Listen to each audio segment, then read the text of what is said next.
Hey, it's tank time again, and we are back in the SU-100M1. You might remember a few videos back, it was probably a couple months now, I played a game in the SU-100M1 here, and we had some pretty good luck in it. At that point, I had, I think, the stock gun and the stock engine or something like that.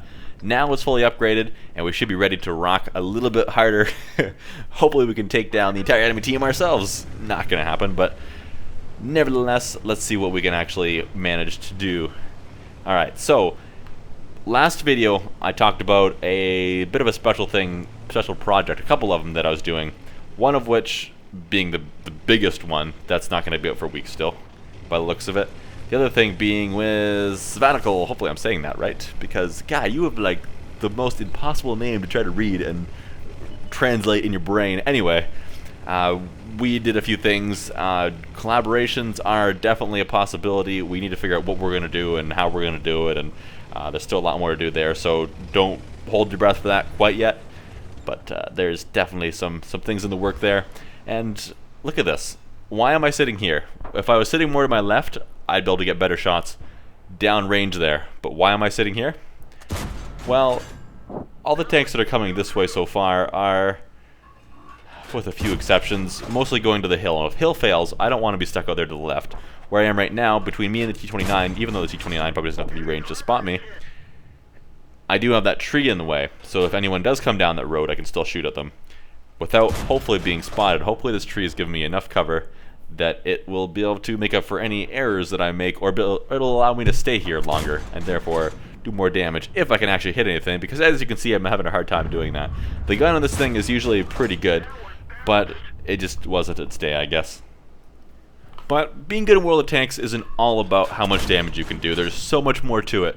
There's things, for example, well, I don't know if I want to get into it quite yet, because I want to talk about them as they happen throughout the video. But looking at this here, I was thinking, should I move up farther? Should I go help my allies? I decided no, because I don't want to be hit by tanks like that Oni down there, or the T-29. This thing doesn't have a whole lot of health points. That's one thing that I've kind of felt is a big problem with it as I'm playing it, especially if you're in a battle with tier 8s and 9s. A lot of those tanks can kill you with 2 shots. That's a little bit scary, because, I mean, there's not really any chance for your mistakes to be forgiven, I suppose. But this tank is pretty quick, which is one of the things I like about it. It does have a relatively quick firing gun, and it is a decent gun at least. And really, it's, if you're a good player, I think it's one that you can really learn to love. And here I change ammo types. I'm going back to standard, thinking I'm going to get the KV-3 side if I can hit it at all. I thought he was going to back up, but apparently he'd go forward, and if I wouldn't have been reloading there, I could have put another shot into him, which is unfortunate, because as far as we know so far, we've only put 1 shot into that T-29, and that's it. And looking at our hill up there, which I was still considering potentially going up there and trying to help the guy, but I decided that, you know what, if I would have done that earlier, I'd be dead now, just like he is. And if I did it now, I'd be even more dead. And I decided if I stay there too, I'm also going to be dead. So what I need to do is I need to pull back, and that's something you need to do. You need to know when to do this in your games, is pull back to a safe location. You need to always make sure that you will live as long as possible. That being said, there is some exceptions to that. For example, don't sit in the back of the map behind your base as all your allies die, because you're going to live longer that way. You need to fight with your allies as much as possible, which I know I did not that great up there, but they didn't give me a whole lot of choice since I'm not taking this to the hill. But you've got to try to support them. You've got to try to make sure you always have a way out. And this T-29, by the way, the front of the T-29's hull, I'm pretty sure when they made it HD, they gave it like 20 millimeters extra wherever the tracks are. That was a lucky shot right there. Wherever the tracks are on the front of the hull, it doesn't feel so squishy anymore when you're shooting at it. Maybe it's just me, but I'm pretty sure they added the 20 millimeters more armor to it in those spots. And like where you can see on my tank there, for example, there's tracks mounted on the hull. But in a lot of the new HD vehicles, they've added extra armor where those are mounted there. So for example, this one that I'm driving, SU-100M1, I'm pretty sure that it's not extra armor. It's just there for looks. But that does make a pretty significant difference. Well, we'll see. T-34 and T-29 aren't quite as squishy as they used to be in the hull, at least. Turret's still indestructible. But now, look at this. Our artillery's kind of fleeing there, like, oh crap, we see the big push from the south, we're in big trouble. The northern side, the other side of the map, our allies are doing pretty good. They're pushing up into their base, and there's not a whole lot of tanks down there to oppose them. Well, we'll see how that works out for them. Hopefully pretty good. I'm kind of thinking right now, what's the best place for me to go? Where can I ambush someone? I can't face these heavies head on. I will lose. What I need to do is try to be a little sneaky, and that's not how you do that. Come on. Come on. You can do better than that. But you need to try to be a little bit sneaky. You need to try to come around, put a shot or two into him, run away if you need to, save your health points, don't die, because if you're dead you can't keep shooting, and just go from there. But luckily in our team, we do have 3 pretty decent artillery pieces. The 13 that French tier 5, that doesn't hit very hard, but it hits fast. The Hummel, well, it has about a 30-second reload, but it does hit pretty hard. And the Lorraine has a slightly faster reload, I do believe, maybe about the same. I can't remember exactly. But it'll hit pretty much just as hard too, if not harder. So let's see what our artillery friends can do. Right now, I've accepted I'm going to take a hit from this KV-3, but that's okay. It will take him 3 hits to kill me, in all likelihood. We'll put 2 in him in return. We did more damage to him than he did to us. Still not a best optimal trade ever, but I'll take it. And I'm just going to watch their cap right now. I can see there's 2 of them using my mod. The mod that I'm using, not my mod, I didn't make it. That there's 2 enemies on our cap, on our base. So if I see it go down to 1, then I know somebody's coming after me. So I'm watching that really close. And look at our artillery going to work. They're resetting cap. All I need to do is keep them lit.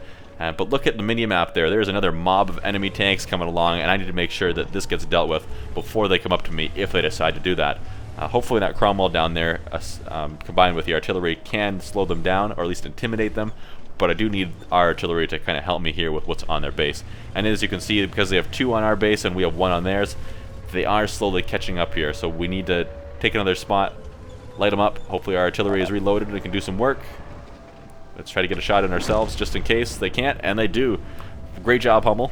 We took him out. Artillery is doing some great work here. Same. Let's see if we can do the same with the T-29. We might have to take care of him. I'm ready to take a hit from him. I can put 2 into him before he puts a second into me and kills me. But not necessary at all. Alright, let's get out of here. Let's go see where these other guys went. Maybe I can go, well, the game's almost over anyway, so let's just take a look for them. Don't die. Maybe put another shot in. And then in 8 seconds here, our allies will have the base captured. Oh, never mind. Oh, crap. That's a problem. Oh, no, it's an OY. This is going to hurt really bad. Try to duke it. Nope.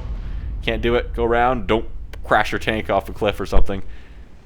Reload counter isn't working right now, so oh no, it's its reload time. I don't know if I can beat it. Can I kill him before he reloads? Let's try. He's coming after me. That makes me nervous. Ooh, luckily our artillery is on point, and uh-oh, there's the Hummel. What's he doing here? Well, let's put 1 into him, try to get around him, try to make him traverse that gun so he can't aim in as nicely. But he's gone. In the meantime, our Hummel took out the Oni that was in the middle of the map that you may have seen there.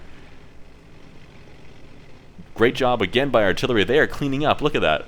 Our Hummel and our Lorraine, they're cleaning up. Alright, now I'm worried about this Hellcat. This Hellcat might be a tier 6 and maybe a tier 7, but this thing doesn't have the best armor in the world. It has a relatively trolley armor, but it's not really anything you should rely on. You really need to rely on its speed and a little bit of its stealth. So what we're going to do is use that stealth, and hopefully we have enough view range to spot that Hellcat. What I'm hoping right now, or what I'm thinking he might be doing, is coming down the center road to kill me. If he can take me out, then all he has to deal with then is artillery, which is a little bit to kill than an SU-100M1 typically, under the right circumstances anyway. But that's what I would be thinking in his position. Try to do something unpredictable and get that SU-100M1 out of the game. But I don't see anything here. Right now I'm asking artillery, are you ready to go? General consensus is no, they're not. They're moving. The Hellcat got spotted over there. That's not good for our Lorraine 155-50. He hits the Hellcat, somehow doesn't penetrate, doesn't kill him, and he dies for it. Looks like our Hummel's not going to put the shot in for us, so that could mean trouble. Oh, where's he going? Is he going to appear there? Take a blind shot, because why not? There's lots of foliage between me and him to hopefully not get myself spotted when I do that. Let's move up. Hopefully I'm not spotted here. There's some gaps in the foliage, in the trees, in the bushes. Alright, we're not spotted. We do have 6th sense, as you probably noticed. If we get hit, we're dead. And then it's Hellcat versus Hummel, and I don't know, even though the Hummel is a pretty decent player, that can be a little bit tricky to solo someone in artillery.